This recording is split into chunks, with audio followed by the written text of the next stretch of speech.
fellow Phantoms, today we're talking about Captain Marvel. Let's get into it.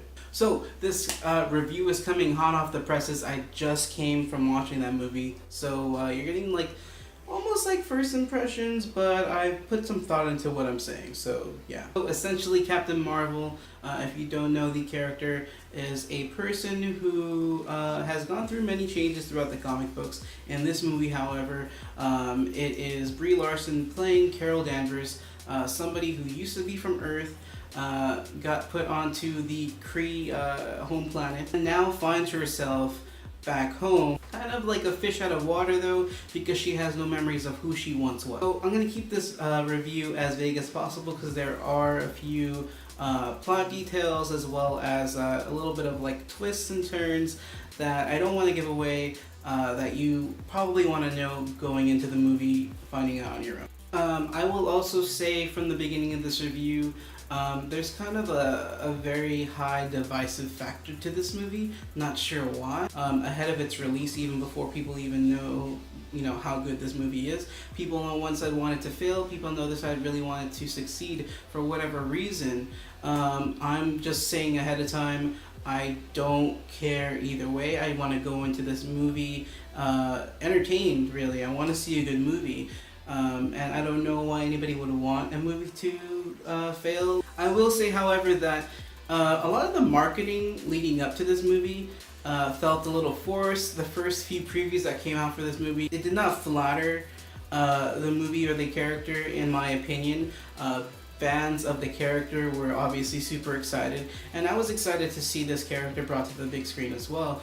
But I mean, the first few previews, I was like, I don't know.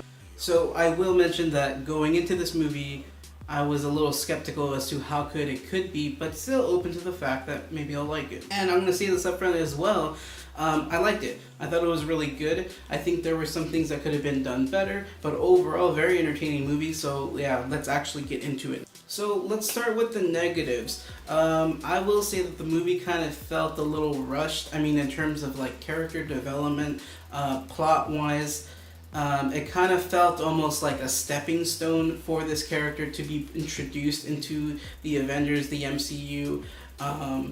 Not to say that the character itself was bad. Carol Danvers as Captain Marvel, Brie Larson's portrayal of this character as well, was very good, and I really like that character walking out, and I'd like to see what she does in the future in the MCU. But just the way that she got from point A to point B and the time that they used to take her from point A to point B, I feel like could have been handled very differently. It could have been unraveled more effectively to give a better feel to some of the characters that were introduced in this movie, including Captain Marvel. But overall, I think Brie Larson did a good job. I don't know, some people say she's kind of flat, at least some other critics are saying that in the movie. I don't really see that. I could see some of that maybe. But I mean, she is a fish out of water in this scenario. She does not have any memories of who she once was. She's not, in her mind, from Earth. So I don't know how you can portray that with, having as much feeling as she did. I did see some feeling from her. I did see some emotion from her. So I don't know where that criticism came from. Samuel L. Jackson as Nick Fury, at least this early version of Nick Fury, was pretty awesome. The whole buddy cop duo thing that they have going on between Captain Marvel and Nick Fury is pretty awesome. I would say that that's probably the saving grace of this movie. Not to say that it needs a saving grace, but it's the shining moment, if you will. The whole movie basically takes place between 89 and 95. I guess various parts of it maybe is earlier than that, but the main movie is probably in 95. So the references and the scenery and the setting and the technology is all of that, and because most of it is a buddy cop movie, at least once the movie gets to its momentum, that's what it is. And buddy cop movie in 95 is pretty cool to watch because you see the CGI on Samuel L. Jackson, and you see Captain Marvel, the fish out of water effect. It almost kind of reminded me of like Terminator 2 in a way, like Arnold Schwarzenegger's like good version of the Terminator. But yeah, as I said before, the writing, or not the writing, I guess yeah, the writing of where she got from point A to point B obviously could have been done better. But because of that, some of the characters that were written in, like the best friend from the Air Force, I kind of felt no feelings towards. You're like supposed to have this like connection to this character. You're supposed to care about this character, and like I don't really see, not the chemistry, but I don't really care about her because, like I said, the way they handled the story. This character does have a daughter, and this daughter is very good. I would say that I see the connection more between the daughter, the best friend's daughter, and Brie Larson, as compared to the friend himself. I'm gonna be as vague as I can, as I said before, as to avoid spoilers, because there are some twists that you don't see coming. Ben Mendelsohn was like pretty awesome as the Skrull leader, both in his human form and his Skrull form. I'm not sure what accent he was going for. I've never heard his actual accent speaking off film. I've heard other accents in other movies, so I'm not sure what his true accent is, but the accent that he used in this film as the Skrull leader was pretty awesome. I think his portrayal of that Skrull leader is probably the best in the film, maybe close to like Nick Fury's. But yeah, definitely awesome addition to the cast, and he doesn't steal the show, but he is pretty awesome. That's like 4 times I said awesome, just in case you were keeping track.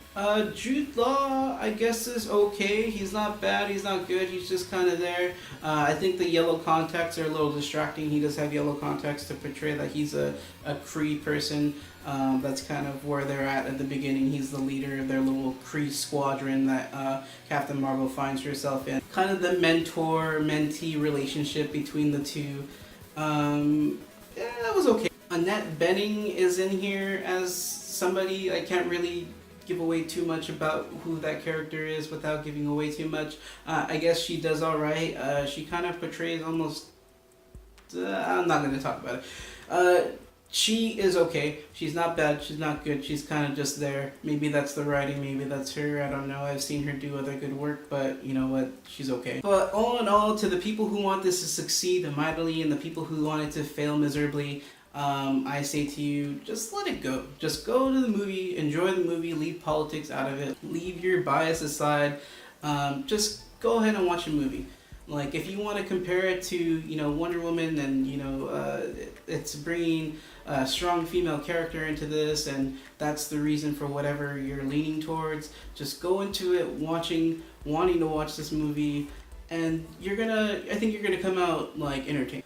I will say that the 90s era setting feel to it is pretty cool. Obviously, I grew up in the 90s. I was born in 92, so it's pretty cool to watch some of the clothing and culture and like kind of lingo that people use brought back into the spotlight. I kind of wish they used more of it, kind of like the way they used in Guardians of the Galaxy, the era kind of feel to it, the mixtape that, you know, Star-Lord has. I wish they would have used more of that music.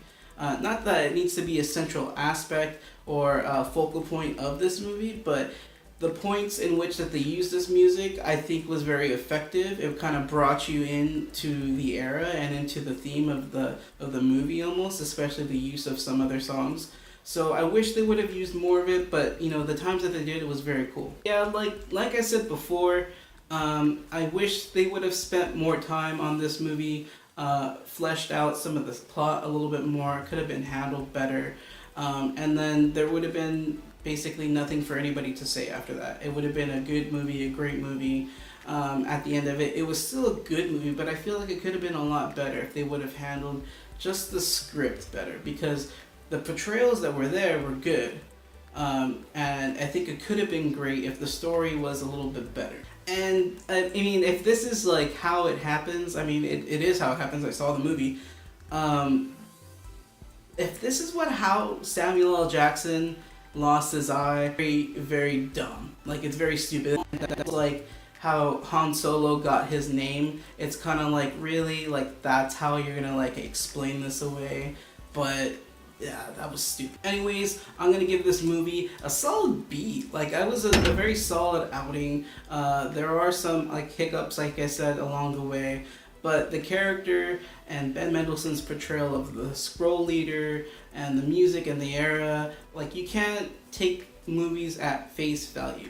Or you can't nitpick at a specific movie and say, oh, because of that it failed. Or, oh, you can't give this movie this grade because of the music, or because of the era, or because you're going for nostalgia. At the end of the day, the movie was what it was. it was set in where it was supposed to be, and we were given what we were given, and I'm giving it a B. So yeah, thank you guys for coming and checking this video out. I definitely enjoyed watching that movie. I definitely enjoyed making this review for you. I did put a lot of thought into it, and kind of taking both sides and like shoving them out and kind of taking my own opinion for this movie. Anyways, there are other movies coming out very soon. Us is coming out soon. Shazam, I believe, is coming out next month. Avengers is coming out next month.